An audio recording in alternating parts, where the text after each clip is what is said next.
Option এক number, আপনি চাইলে এই কাফের, ফাসেক, জালেম, মুশরিক, মুনাফিক যারা আছে, ইসলাম বিরোধী শক্তি, এদের সাথে আপোষ করে ফেলতে পারেন। তাহলে দুনিয়াতে আপনার কোনো সমস্যা হবে না, পরকালে আপনার আযাব ছাড়া কোনো পথ নাই। এটা একটা option, number one.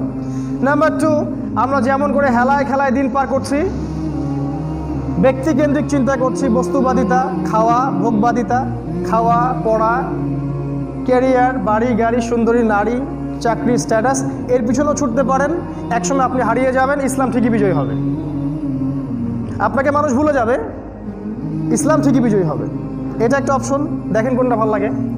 Number three, আপনি চাইলে এই ফিতনার যুগ থেকে নিজেকে টোটালি ডিসকানেক্টেড করে ফেলতে পারেন, গিয়ে একদম আসহাবুল কাহফের মতো ছোট ছোট কমিউনিটি গড়ে প্রত্যন্ত জায়গায় গিয়ে বসবাস করতে থাকেন, সমাজের এই ফিতনা থেকে ডিসকানেক্টেড হয়ে যান। ফিতনায় থাকলে আপনাকে শিরক করতে হবে। একটা লেকচার আছে আমার ইউটিউবে, বর্তমান শিরকি বিশ্ব, এই বিশ্বের ইকোনমি, এই বিশ্বের রাজনীতি, এই বিশ্বের অর্থনীতি, এই বিশ্বের শিক্ষা ব্যবস্থা, মিডিয়া, প্রযুক্তি, সংস্কৃতি, সবগুলোই শিরকের আখড়া। একটাতে ঢুকবেন, আপনাকে শিরক অবশ্যই করতে হবে।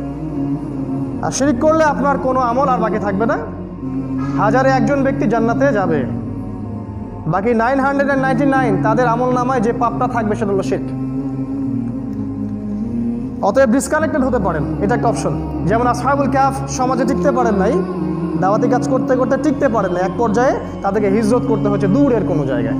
হিজরত ইব্রাহিম আলাইহিস সালামও করেছেন, আমাদের নবী পর্যন্ত করেছেন, একবার তায়েফে, আবার আবিসিনিয়ায়, আবার মদিনায়। হিজরতের সাথে ইসলামের সম্পর্ক আছে। যখন একটা সমাজে চলছেন, ফলাফল আসছে না, সেখান থেকে হিজরত করে এমন জায়গায় চলে যান যেখানে গেলে আপনি সিকিউরড লাইফ লিড করতে পারবেন এবং শান্তিপূর্ণভাবে দিন ইমান ধরে রাখতে পারবেন। আর আপনার নবী কিন্তু সেই কথা বলেছেন, শেষ জামানে একটা সময় আসবে যখন মুসলিমদের জন্য সমাজে টেকা সম্ভব হবে না। তার সবচেয়ে উত্তম সম্পদ হবে গবাদি পশু, জমি জমা, সোনা, রূপা, ভেড়ার পাল, এগুলো নিয়ে সে প্রত্যন্ত জায়গায় হিজরত করবে এবং সেখানে তার ইমান আমলকে হেফাজত করবে। নবী যেটা বলে গেছেন। আরেকটা অপশন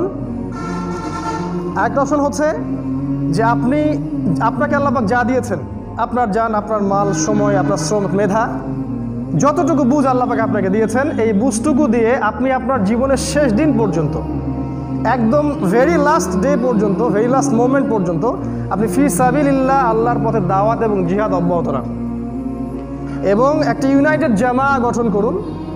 যারা কথা শোনে না ওদেরকে ভুলে যান, যারা তর্ক করে ওদেরকে ভুলে যান, যারা উম্মাহকে নিয়ে চিন্তা ভাবনা ফিকির করে না ওদের কথা বাদ দেন। যেসব মানুষ উম্মাহকে নিয়ে চিন্তা করে, আগামীর জন্য সচেতন, ইন্টেলেকচুয়াল পিপল এবং স্মার্ট মুসলিমস, যারা ইসলামের বিজয় দেখতে চায়, আবারও সেই খেলাফা রিস্টোর হোক, তারা সেটা চায়, এই ধরনের মানুষদেরকে নিয়ে একটা ইউনাইটেড প্ল্যাটফর্ম গড়ে তোলেন, দেশব্যাপী এবং বিশ্বব্যাপী চেইন নেটওয়ার্ক তৈরি করে ফেলেন। এভাবে আপনি চলতে চলতে হয় আপনাকে তারা মেরে ফেলবে, অথবা আপনাকে গুম করে দিতে পারে, বা ক্রস ফায়ার, বা আপনাকে ফাঁসি। ইনশাআল্লাহ আপনার জন্য অপেক্ষা করছে শাহাদাত। আর যদি আপনি চলতে চলতে বিজয় লাভ করেন তাহলে আপনি হবেন গাজী। এই দুইটাই অপশন আপনার জন্য, এবং এটা আপনার জন্য আমার সবচেয়ে বেস্ট নাসিহা। এটাই হচ্ছে সবচেয়ে শ্রেষ্ঠ রাস্তা, যেটা আপনার জীবনকে সেই জীবনে রূপান্তর করবে যে জীবন পাওয়ার জন্য প্রত্যেকটা শহীদ এখন পর্যন্ত ঈর্ষা করে আল্লাহর কাছে। শহীদরা আল্লাহকে কি বলে? আল্লাহ আরেকবার দুনিয়াতে পাঠিয়ে দিন, আবার শাহাদত বরণ করে আপনার কাছে ফিরতে চাই। তারা এটা বলতে থাকে, যদিও বা তাদেরকে আল্লাহ পাক জান্নাত অলরেডি দিয়ে দিয়েছেন। এটাই সেই পথ। 6টা নিয়ামত পাবেন। রক্তের প্রথম ফোঁটা পড়ার সাথে সাথেই গুনাহ মাফ, কবরের কোনো শাস্তি নাই, কোনো সওয়াল জবাবের টেনশন নাই। 2 নাম্বার। 3 নাম্বার, কিয়ামতের মাঠে উঠবেন, কোনো টেনশন নাই। 4 নাম্বার, মাথার মধ্যে একটা তাজ, মুকুট থাকবে স্পেশাল, দেখা যাবে এটা হচ্ছে শাহিদ, এরা শুহাদা। 5 নাম্বার, আপনার ফ্যামিলি, বংশের 70 জনের জন্য সুপারিশ করতে পারবেন আল্লাহর কাছে। আর 6 নাম্বার হচ্ছে আপনাকে আল্লাহ পাক 73 জন হুর দিবেন, হুরুন আইন, যাদের একজনের সৌন্দর্য এই বিশ্বের সমস্ত নারীদের সৌন্দর্য সমান নয়। অতএব এটা সবচেয়ে বেস্ট একটা ওয়ে।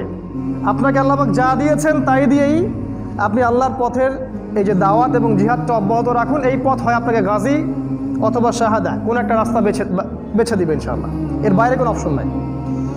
আরেকটা অপশন আছে, যদি আপনার এরকম ক্ষমতা না থাকে, জ্ঞান নাই, আপনার ইউনাইটেড প্ল্যাটফর্ম গড়ার ক্ষমতা নাই, বা ওই রকম সাহস নাই, বা অপারগ আপনি, তখন আমর ইবনে আস রাদিয়াল্লাহু আনহুকে নবীজি একটা কথা বলেছিলেন যে, হে আমর ইবনে আস, তুমি এরকম ফিতনার সময় ঘরের ভিতরে থাকো, বিনা প্রয়োজনে বাইরে বের হয়েও না, মুখটা বন্ধ রাখো, বিনা প্রয়োজনে কথা বলো না, আর নিজের পাপের জন্য ঘরের মধ্যে কান্নাকাটি করতে থাকো, সফল হয়ে যাবে ইনশাআল্লাহ।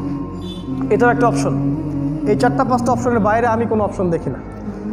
আরেকটা বেস্ট অপশন আছে, যেটা পাবলিকলি বলা অনেকটা রিস্ক, তারপরে বলবো যে, কারণ আমরা বিশ্বাস করি যেদিন তাকদীরে লেখা আছে যে বুলেট আজকে লাগবে সেদিন লাগবে, এটা আমরা বিশ্বাস করি।